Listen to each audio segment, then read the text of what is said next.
Dihapuskan dosaku hanya oleh darah Yesus.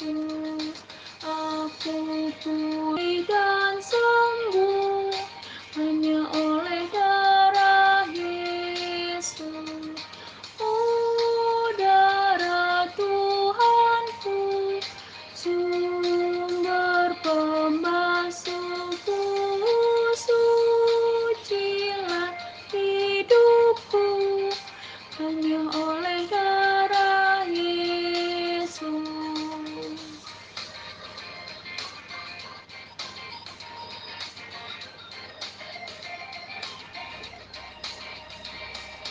Pengampunan dosaku hanya oleh darah Yesus. Penyucian hidupku hanya oleh darah Yesus. Oh, darah Tuhanku, sumber pembasuhku, sudah hidupku hanya oleh darah Yesus.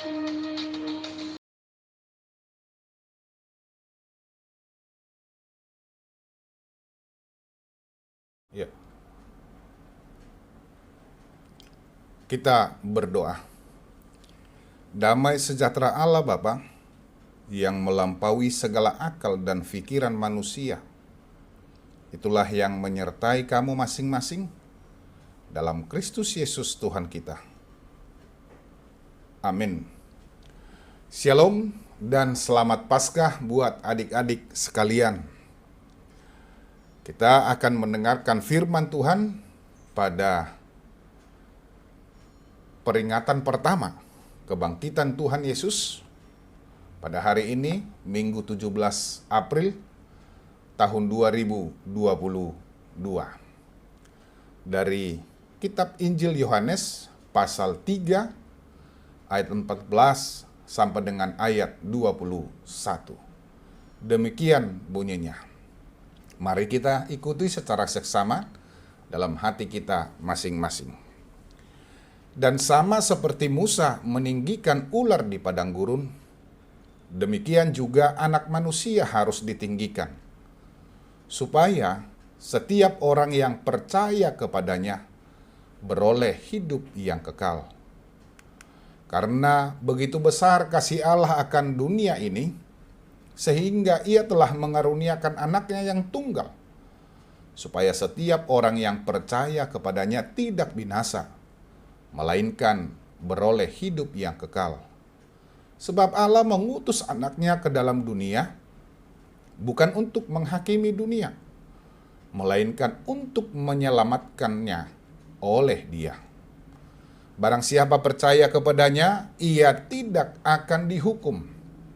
Barang siapa tidak percaya, ia telah berada di bawah hukuman. Sebab ia tidak percaya dalam nama Anak Tunggal Allah. Dan inilah hukuman itu. Terang telah datang ke dalam dunia, tetapi manusia lebih menyukai kegelapan daripada terang, sebab perbuatan-perbuatan mereka jahat. Sebab barang siapa berbuat jahat, membenci terang dan tidak datang kepada terang itu, supaya perbuatan-perbuatannya yang jahat itu tidak nampak. Tetapi barang siapa melakukan yang benar, ia datang kepada terang, supaya menjadi nyata bahwa perbuatan-perbuatannya dilakukan dalam Allah. Demikian firman Tuhan. Adik-adik sekalian, ketika kita membaca teks khotbah pada hari ini, tentu kita tidak dapat menerima ataupun memperoleh satu pesan kecuali kita tidak membacanya. Ketika kita tidak membacanya dari awal. Dari awal kita dapat melihat suatu malam datanglah seorang Farisi yang bernama Nikodemus untuk bertemu dengan Tuhan Yesus. Nikodemus ingin tahu dan Nikodemus ingin mengetahui sehingga dia bertanya, ataupun berkata kepada Yesus, "Rabi, kami tahu bahwa engkau datang sebagai guru yang diutus Allah. Sebab tidak ada seorang pun yang dapat mengadakan tanda-tanda yang engkau adakan itu, jika Allah tidak menyertainya." Lalu Tuhan Yesus menjawab Nikodemus, "Aku berkata kepadamu, sesungguhnya jika seorang tidak dilahirkan kembali, ia tidak dapat melihat kerajaan Allah." Ini adalah sesuatu hal yang dapat mengherankan Nikodemus sendiri. Sehingga di dalam keheranannya itu dia bertanya kembali kepada Tuhan Yesus, bagaimanakah mungkin seorang dilahirkan kalau ia sudah tua? Dapatkah ia masuk kembali ke dalam rahim ibunya dan dilahirkan kembali? Lalu jawab Yesus kepadanya, "Aku berkata kepadamu, sesungguhnya jika seorang tidak dilahirkan dari air dan roh, ia tidak dapat masuk ke dalam kerajaan Allah. Apa yang dilahirkan dari daging adalah daging, dan apa yang dilahirkan dari roh adalah roh. Oleh sebab itu, janganlah engkau heran karena aku berkata kepadamu, kamu harus dilahirkan kembali." Tentu ini tidaklah merupakan kata-kata yang baru lagi di dalam kehidupan kita sebagai orang Kristen. Kita sering mendengarkan dilahirkan kembali. Kita sering membaca dilahirkan kembali. Bahkan kita sering mengatakan kata-kata tersebut dilahirkan kembali. Tuhan Yesus menjelaskan kepada Nikodemus tentang arti dan makna perkataannya tentang lahir kembali secara panjang lebar sampai pada nas ataupun ayat khotbah kita hari ini. Manusia hanya dapat mengalami keselamatan apabila menerima penyelamatan yang dilakukan dengan caranya Allah sendiri, yaitu dengan mengutus anaknya yang tunggal dan memberi roh ke dalam hati manusia untuk membaharui hati manusia tersebut. Roh Allah yang akan membaharui hati manusia. Roh yang membaharui agar hati tersebut beriman dan dapat menerima Yesus Kristus, termasuk salib Kristus yang menjadi misi keselamatan manusia.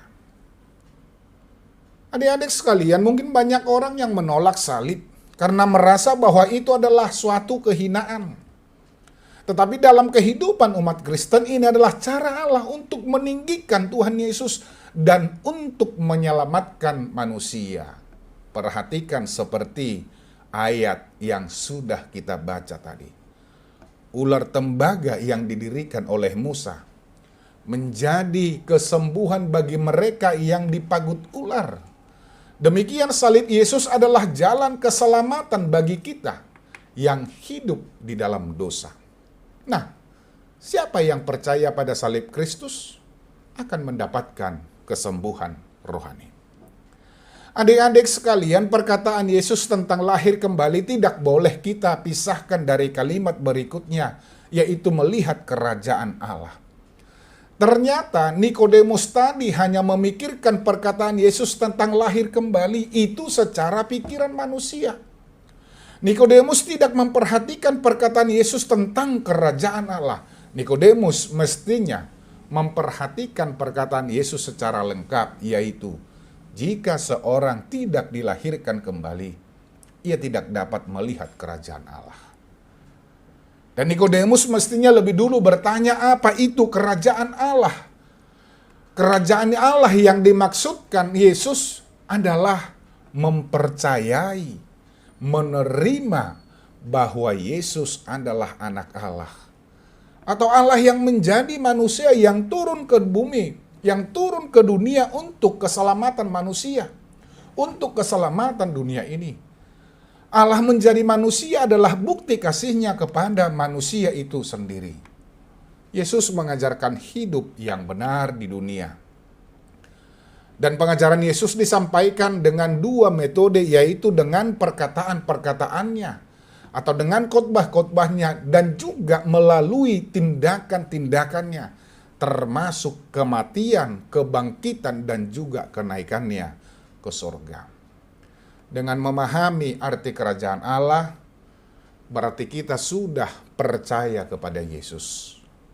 Dengan memahami arti kerajaan Allah, berarti kita sudah menerima keberadaan Yesus, yaitu mulai dari kematian, kebangkitan, dan juga kenaikannya. Tentunya juga dengan pelayanan-pelayanan yang dilakukan.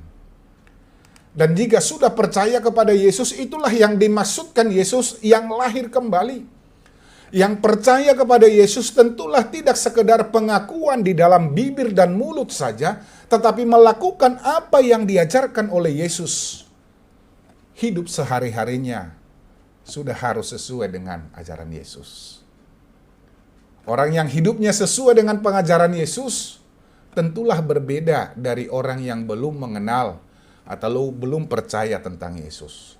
Nah, kalian tentunya semua adalah orang-orang yang sudah percaya kepada Yesus. Dan diharapkan dari kalian semua, dari adik-adik sekalian semua, tentu akan hidup berbeda dari orang yang mengenal Kristus di dalam sikap, tindakan, dan perilaku. Yaitu di dalam perbuatan, bagaimana kita berbuat baik, bagaimana kita dapat mengasihi, bagaimana kita hidup bersama terhadap sesama kita manusia. Itulah yang disebut dengan dilahirkan kembali. Tentunya adik-adik sekalian, saudara-saudara sekalian, dengan momen kebangkitan Kristus ini, tentu kita akan memberikan ataupun melahirkan sesuatu hal yang baru di dalam hidup kita masing-masing. Ketika kita berada di rumah, ketika kita berada di sekolah, dan ketika kita juga berada dengan orang-orang di sekitar kita. Pengikut Kristus harus berbeda di dalam sikap, tentunya perbuatan baik di dalam kehidupan sehari-hari. Amin, kita berdoa. Terima kasih Bapa di sorga, karena Engkau tetap memberkati kami dan melindungi kami. Dan terkhusus buat hari ini kami sungguh sangat bersuka cita, di mana kami dapat beroleh kemenangan melalui kebangkitan Tuhan Yesus Kristus dari kematian. Dan itulah dasar sukacita kami hari ini. Dan biarlah melalui firman yang telah kami dengarkan akan dapat mengubah sikap dan perilaku kami setiap hari, sehingga kami menjadi orang-orang yang berada di dalam kerajaan Allah. Berkati kami Tuhan dalam keseharian kami, di dalam studi kami, di dalam mempersiapkan segala yang perlu untuk menghadapi ujian-ujian yang akan dilakukan sekolah. Berkati juga orang tua kami, dan berkati semua orang-orang yang mengasihi dan yang kami kasihi. Dan berkati juga pemerintah kami. Terima kasih Bapa di surga. Inilah doa dan permohonan kami, yang kami sampaikan hanya di dalam nama anak-Mu Tuhan Yesus Kristus, Juru Selamat kami yang hidup. Amin.